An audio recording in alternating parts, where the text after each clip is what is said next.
Let's start reading A Tale of Two Cities. We're going to go over chapter 1 and chapter 2 today from Book of the First. The first chapter, Recalled to Life, is really designed to set the scene and introduce us to some of Charles Dickens's literary devices and strategies for writing this book.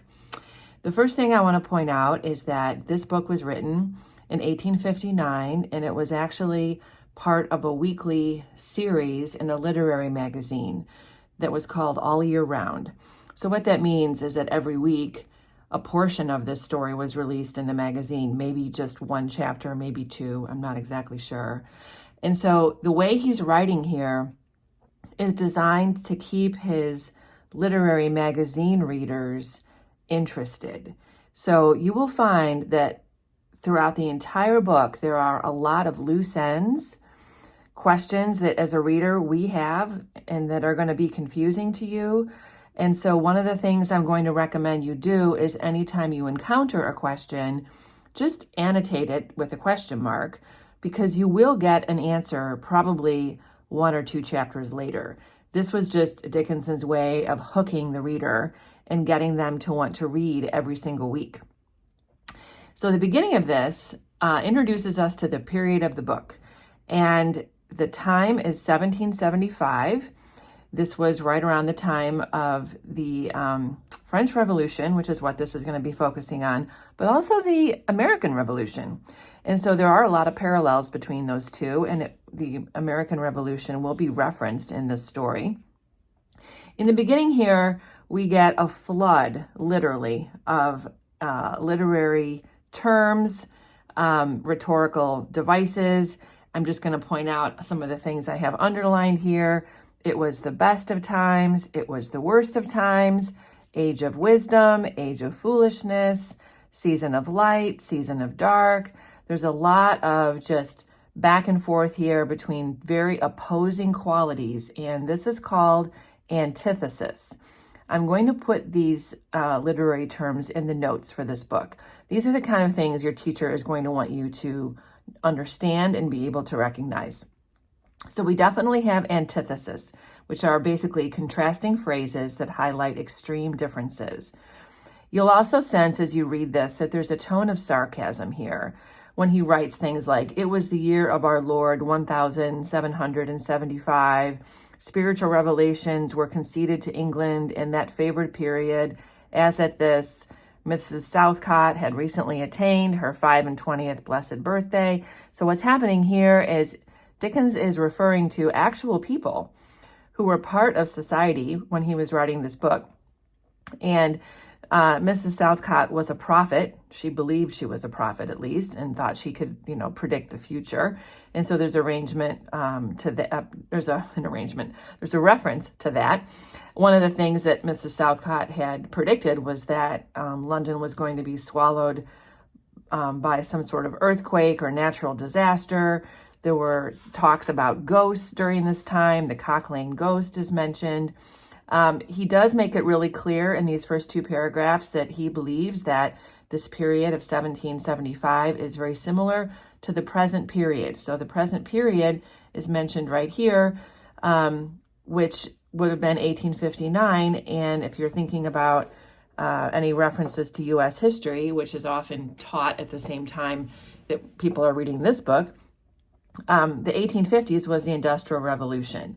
So during the Industrial Revolution, there were similar corruptions that are going to be evident in this book, in the sense that, industrial titans, who were rapidly producing all kinds of new products and changing the way we manufacture things, they were making a tremendous amount of money, but they were doing so on the backs of laborers who were underpaid and overworked and suffered in great poverty. And so he's making this is one reason why he chooses to write this book at this time, because he sees corruption in society and it reminds him of what happened in France during the French Revolution. So you're going to see here that he is connecting England and France. Those are the 2 cities. And this Recalled to Life, which is the title of this, is an idea that will be developed over time. You're not necessarily expected to know at this point what that means. Some other terms that your teachers might talk about are juxtaposition. Juxtaposition is a literary strategy of having opposing sides or opposing qualities side by side to emphasize a difference, really similar to antithesis here. Parallelism is similar syntax. Syntax is sentence structure. So having a similar type of sentence structure again and again, which we see, especially in these first 3 paragraphs, is a way to emphasize similarities. And then, so there are similarities like between France and England, but there are also great differences between social cultures and economic position in life. The other thing here is we have a lot of carefully selected words, which is diction.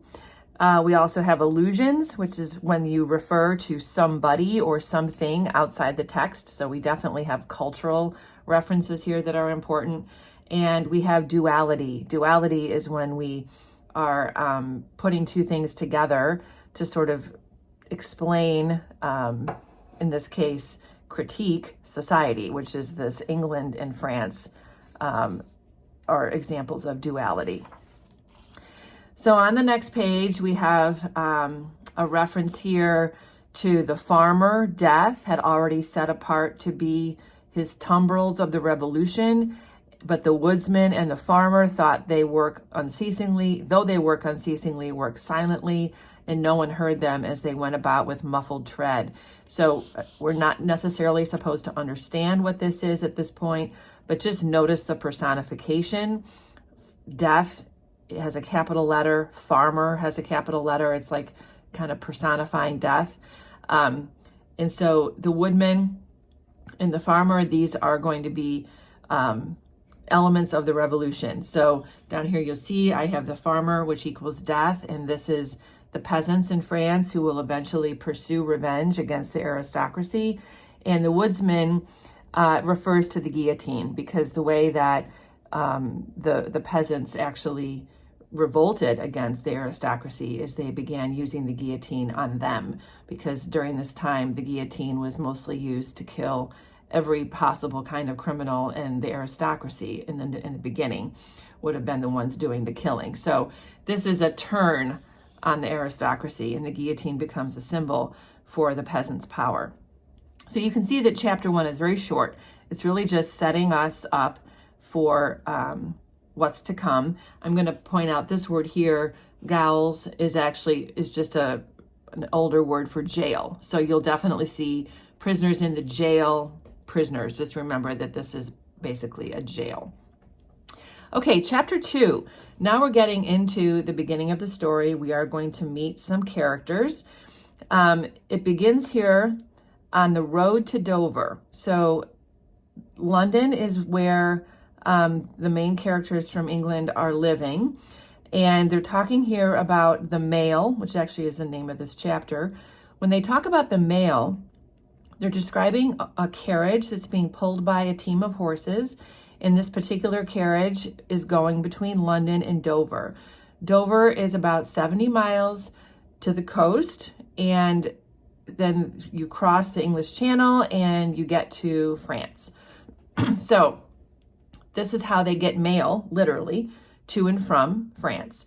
So on this carriage, there are packages, there are letters, and also there are people. So people who needed to travel to Dover or who needed to travel to France could get on this carriage and go there. And so that's what's happening here is we have the mail, which is carrying a bunch of packages, but also passengers. And so this description is talking about how they're having a difficult time getting the carriage up Shooter's Hill. Shooter's Hill is a real place. It's outside London. It's a very long and steep hill. And during this time period, it was known for highway robbery. So it was a dangerous part of this journey to Dover. And it also is symbolic of just how hard life was during this time. Because it's dark and it's muddy and the hill is very long and steep, the passengers have gotten out of the carriage and are walking alongside. So that's what's being described here. We have a tremendous amount of description. So this is one of Dickens's sort of signature qualities, especially in this book, is he has very, very vivid descriptions. And I do notice that a lot of times students struggle with how long they are, and they start to sort of space out when they read this, and then suddenly they, miss important details. So I'm going to do my best to point out details that could be on reading quizzes. There's just a lot of sort of mood that's described here because it's dark, it's muddy, it's sort of eerie. It says there was a steaming mist in all the hollows, and it had roamed in its forlornness up the hill like an evil spirit, talking about the mist, seeking rest and finding none. A clammy and intensely cold mist. It made the slow way through the air in ripples that visibly followed and overspread one another as the waves of an unwholesome sea might do. So lots of similes and metaphors in here, very vivid, unique imagery from how eerie it is. So there are 3 passengers on this carriage, 2 other passengers besides the one. So the one is our main character that's going to be introduced in this chapter. They're walking up the hill. They are all bundled up in clothes because they need to stay warm, but also because they need to stay hidden. It says that each was hidden under almost as many wrappers from the eyes of the mind as from the eyes of the body of his 2 companions. In those days, travelers were very shy of being confidential on a short notice, for anybody on the road might be a robber or in a league of robbers. So everyone's afraid of getting mugged all the time. So they don't want anyone to talk to them. They keep all their personal things very close to them, and they keep themselves wrapped up. Everybody's very suspicious of each other. When it says the Dover mail was in its usual genial position, that the guard suspected the passenger and the passengers suspected the guard, this is sarcastic. To be genial is to be friendly. There is nothing friendly about this carriage and the people in it. They all suspect everybody else. So this whole next section is yelling at the horses, trying to get the horses to get up the hill. We have Joe, who is one of the guards, and they're talking about what time it might be, and they decide it's 11:10 p.m., so it's late. And they're complaining that they're not on top of this hill yet, which is making them nervous. They want to get past this area where there can be robbers, and plus it's just difficult because the horses are having a hard time. And then they say that they hear a sound. He says, "Joe," cried the coachman in a warning voice, looking down from his box, which is like his little seat up on top of the carriage. "What do you say, Tom?" That's the other guard. They both listened. "I say a horse at a canter coming up, Joe." So this makes them nervous. "I say a horse at a gallop, Tom," returned the guard, leaving his hold of the door and mounting nimbly to his place. "Gentlemen, in the king's name, all of you." So he's telling the passengers, get in the carriage because they're suspecting that a robber is coming. What ends up happening, though, is it's not actually a robber. They hear the sound galloping up the hill. The guards yell out, tell him to stop, or they're going to fire at him. And the person who's on the horse yells out, "Is that the Dover mail?" Meaning the carriage going to Dover. And they yell back at him, "Never you mind." And there's sort of this back and forth, what do you want? Why are you asking? And the man on the horse says, "I want a passenger, if it is the Dover mail." "What passenger?" "Mr. Jarvis Lorry." So here's our first character, Jarvis Lorry. This is something you want to remember. And you're going to find out later that this guy who's on the horse is Jerry. This is our second character. So these are the 2 that we need to be just keeping track of right now. Jarvis Lorry is one of those passengers, and he says, "Who wants me? Is it Jerry?"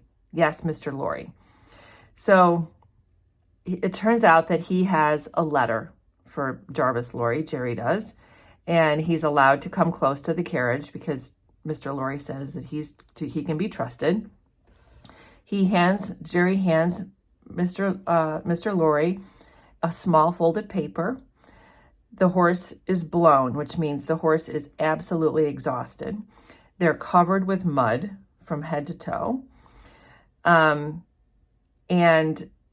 the guards are still very nervous, even though Mr. Lorry knows Jerry and Jerry is just giving him a letter. And Mr. Lorry says, I belong to Tellson's Bank. You must know Tellson's Bank in London. I am going to Paris on business. A crown to drink that I may read this. So he's like, this is important. I'm an important man.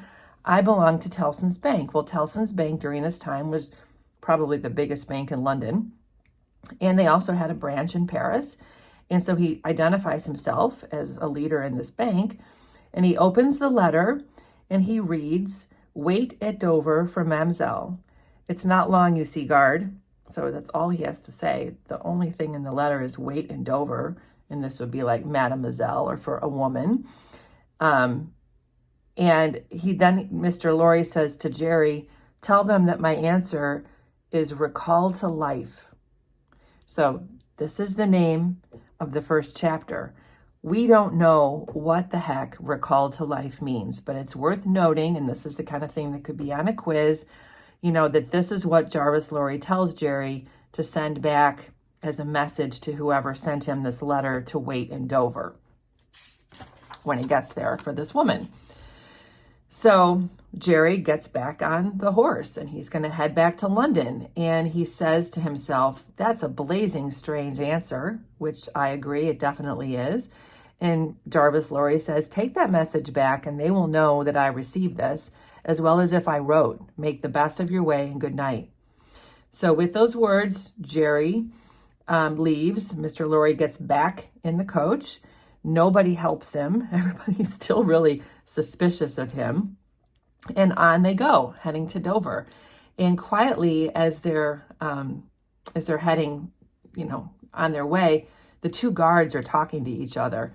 Tom, says one of the coachmen, and then the other guy says, hello, Joe. Did you hear that message? I did, Joe. What did you make of it, Tom? Nothing at all, Joe. That's a coincidence, too, for I made the same of it myself. So I put a little picture here just so you can see. Here's Dover and here's Calais. And so you can see how close France is to England at this point. And this is where a boat will cross from Dover to Calais with the mail.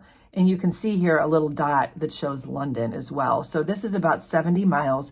Just imagine how long it would take a horse and carriage to go 70 miles during that time. I'm sure they're going to travel all through the night and they're going to arrive in Dover the next morning. So this is meant to keep us as readers guessing too. What the heck does recall to life mean? So then Jerry is left alone in the mist, in the darkness. He gets off his horse because he recognizes his horse is exhausted. And so they walk a little bit. He wipes the mud from his face. He gets the water out of his hat brim. And then he stands there and he wonders what the heck that meant. He says, after that there gallop from Temple Bar, old lady, I won't trust your forelegs till I get you on the level. And then he looks back at the horse and he says, recall to life. That's a blazing strange message. Much of that wouldn't do for you, Jerry. I say, Jerry, you'd be in a blazing bad way if recalled to life was to come into fashion, Jerry. So just notice a couple things here.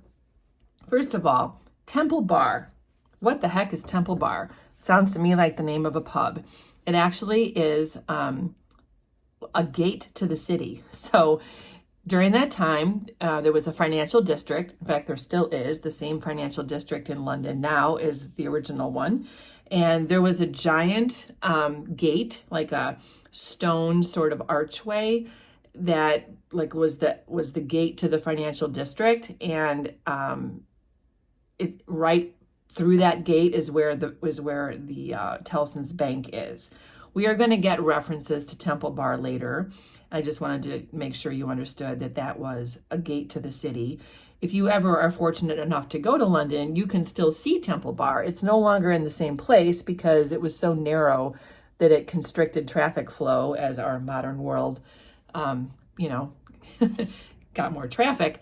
But it is still there. They've moved it, I think, to one of the squares nearby. So it's just something to keep in mind. Also, this is another, I put a star here. What on earth does it mean that Jerry says he would be in a blazing bad way if recalling to life was to come into fashion? We are going to get an answer to this question. I think it's also interesting that the word blazing has been capitalized, just, kind of, again, makes fire even more like a person or something. When you see that, it sort of hits you in the eye. I feel like, oh, blazing, bad way. Like, why do we have that word? Makes me think of burning. So this is just something to keep in mind, that you're going to get an answer to this too. So we're going to get an answer to what recall to life means. We're going to get an answer to why that would be a problem for Jerry. Keep in mind here that our new characters are Mr. Jarvis Lorry, and who's the Tellson's bank manager, and Jerry, who is a messenger. And then we have the two guards, Tom and Joe.